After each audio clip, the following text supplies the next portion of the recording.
friends, it's me, Hippie Dark Arts, also known as Shannon.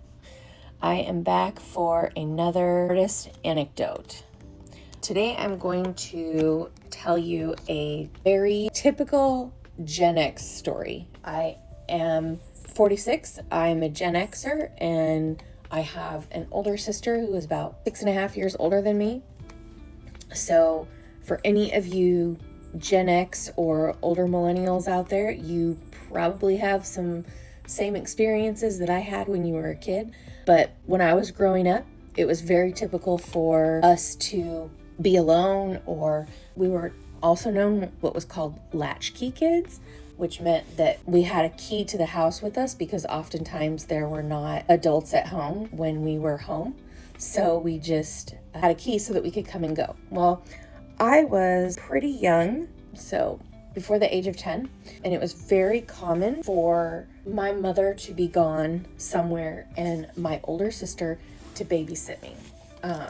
This was a common thing, especially on the weekends and in the evenings. So we lived in a duplex, which some of you may not know what that is. So a duplex is a house, but the house is divided into two separate dwellings. So side by side, two different people live there. One family lives on one side, the other family lives on another side. So we lived in this duplex in a residential area. And like I said, it was not uncommon for my sister to babysit me, especially on the weekends. All right. And at the time, my sister was a teenager. I would say I was probably 7 or 8. And so she was 13, 14, which was not very old herself. And the house that we lived on, like I said, we were in a residential area, but if you walked down our road just a little bit, you got to this pretty busy road, and there was a lot of shops and a lot of traffic on this road. And one of the places that was not too far from where we lived was called Borderline. And I love that name because I was a huge Madonna fan when I was growing up. And that's one of her songs. For those youngins out there that don't know a whole lot about early Madonna, Borderline was one of her popular songs. Anyways, Borderline was this, for lack of a better word, let's call it a teenage bar. It was a teenage hangout, sort of like a bar. It was open in the evenings. It was open later. You could only be there if you were a teenager. I think it was 13 to 19 years old. They didn't serve alcohol. So in that terms, it wasn't a bar, but it was essentially a bar without the alcohol, but only for teenagers. And my sister had a lot of friends in the neighborhood. And so she, of course, as any teenager wanted to do, she wanted to hang out with her friends on the weekends. She didn't want to have to babysit her little sister. And so it wasn't uncommon for me to get dragged around wherever she was going, from friends' houses to wherever. And I was just always her tag along. And that was not unusual.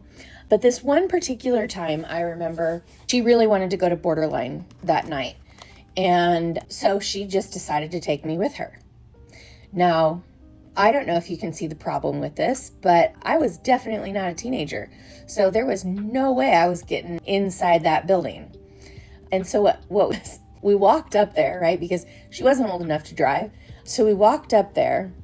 And for those of you that I know in other countries, walking places is very typical, but in the United States, unless you live in a specific city that is built for you to easily be able to walk to places, it's not common for people to walk to like this. A city that I live in, definitely a car city. You pretty much have to have a car to get to things that you need to get to. But as a kid, you don't have a car, so you are hoofing it. And so that's what we did. We walked up there. And the thing was, a lot of her friends absolutely loved me. Like, I'll be the first to tell you, I was an absolutely rotten, atrocious kid. But I was charming as hell. Let me tell you what, I was so charming. So when it came to people that I wanted to like me when I was a kid, it was super easy for me to get people to like me. Just had a lot of charm and charisma. I was a child. I don't think that stayed with me through adulthood, though. Let me tell you, I think that disappeared somewhere along the way. But anyways, so her sister's name is Jenny. If you've seen any of the TikToks on being a Gen Xer, one of the jokes is you have to know like Jenny's, or 8 Jennifers. Well, one of them was my sister. So it's a very common name at the time. I know that there's a cultural reason for that. Some movie or something had, in the early 70s that kind of people to name their kids Jennifer. But anyways, that is beside the point. So we walked our little cells up to borderline. And like I said, there was no way I was getting in that building. So my sister decided that she was going to have her friends come out and hang out with me outside while she went in. I think there might have even been a boy there that she liked or something. So she went in and I was just kind of by myself. It's nighttime, it's dark, in this parking lot, on a very busy street. Street is a 4 or 6 lane road. I'm actually considered a highway, but city that we live in, 4-lane road would be 2 lanes going each way. So I know now it is definitely a 6-lane road. Might even be an 8-lane road right now. Don't think it was quite that big then. Anyway, so I'm standing out in this bar, set up as a bar, and there's bars all along this road, all along this strip. Myself as a 7-year-old, and let me tell you, I know all of the Gen Xers out there. You're gonna know, like, this is not an uncommon thing for us at all, right? It's not uncommon. So one by one, my sister's friends come out to hang out with me, right?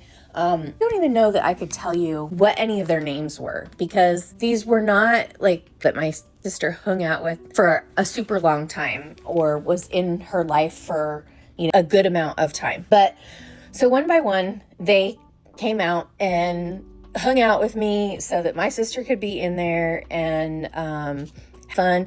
And I think at one point in the night, I was able to convince them to let me go in to use the bathroom. And so I was able to see inside, and it was set up like a bar, but one of the things that it had was arcade games. So in the 80s, arcade games were really huge because we didn't have home gaming consoles yet. We had, if you were lucky enough, maybe you had the Atari. A Nintendo gaming system came out, and that was pretty popular. We never had any of those growing up because we were too poor. But when I went inside, I was able to see a ton of arcade games, and then there was a dance floor, and I went into the bathroom and went back outside. Anyways, so I have this revolving door of people that are coming, hang out with me, stand out with me for about 15 minutes before they go back in, and somebody else comes back out. They came out to hang out with me while they were smoking. So not unusual at that age for teenagers to be smoking. And we easily got away with it because all you needed was your parent to send you to the store with a note to get some cigarettes. And at that point in time, that worked. Didn't matter if you didn't have an ID, didn't matter if you weren't old enough.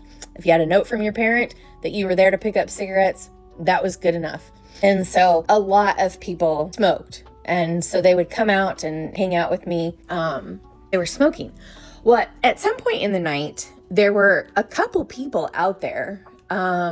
They decided that they wanted to go to the closest grocery store to get, to get food, or I don't remember exactly what it was that they were getting. They decided to take me with them, and my sister did not go. I don't even know if my sister knew that I was leaving to go with them, right? So they did have cars. So they had to have been, at least one of them had to have been at least 16 in order for them to be able to drive. So we get into the car and we head down to the grocery store, which was just down the road. And we pull in, and a couple of them stay in the car with me because for whatever reason, I didn't go inside. And so a couple stay in the car with me, a couple of them go in. And again, I have no idea if my sister knew I had left with these essentially strangers. I mean, strangers to me, even if my sister knew them. And they were inside. A car pulls into the parking lot, and it was my mother. So we're in this car, and my mother drives by, and they're like, "That's my mom." And they're like putting my head down so that she wouldn't see me, and hide me so that my mom doesn't see I'm in some car with a bunch of strangers. And luckily she didn't see me, or would that be unluckily? I don't know. But anyway, so she didn't see me. And people come out of the grocery store and back in the car, and we go back borderline, and we're back there and we're hanging out and all is good, right? Now, is there a point to this story? Yes. This story, humorous and nostalgic, it is to me, and I think that is difficult maybe to convey to other people, but eventually sister comes back out, and we walk home. But the length of time that we were there was not a short period of time. I mean, we were probably there for 3 or 4 hours. So I was outside of this essentially bar establishment by myself with strangers for 3 to 4 hours so that my sister could hang out with her friends, because my mother was doing I don't know what. My sister was supposed to be babysitting me. So what is the point of this story other than to tell this and what now would be an extremely terrifying tale to me, was not uncommon. And I'm willing to bet that if there are other Gen Xers out there, they probably have similar stories of things like this that happened when their siblings were watching them. Piece I'm going to add to this, and that was, my sister knew I was not going to go and participate in this quietly, like just let it happen. She had to bribe me, okay? I was 7. She was my big sister. I looked up to her. So my bribe was she had to let me smoke a cigarette in order for me to agree to go with her and not tell our mother. And we were done, she would let me have a cigarette, which I'd like to say she never actually did. She never actually gave me that cigarette. So yes, as far as babysitters go, that was good on her, even though she never followed through with her bribe. But Gen Xers are going to understand this was not an uncommon thing for us. As a parent now, you have a teenager and I have several adult children, but as a parent looking back on this, I am horrified. Like, I were to find out that my kids had been doing this when one of them was supposed to be babysitting another one, I would have lost my mind. It is a different time. Like, world's not nearly as safe as it was, or at least as we thought it was back in early 80s, right? It's just one of my many stories that happened when my sister babysat me as a kid. And I have, so many of them, so many stories. But that was just one nostalgic one that I thought you might be interested in hearing about. Let me know in the comments if you're a Gen Xer, or if you've experienced anything like this when your siblings babysat you, or if you never had your siblings babysit you, or if you had to babysit your siblings. Let me know in the comments some of your experiences. Did you guys ever do any crazy things like that? I hope that you all have a wonderful rest of your day, and until next time.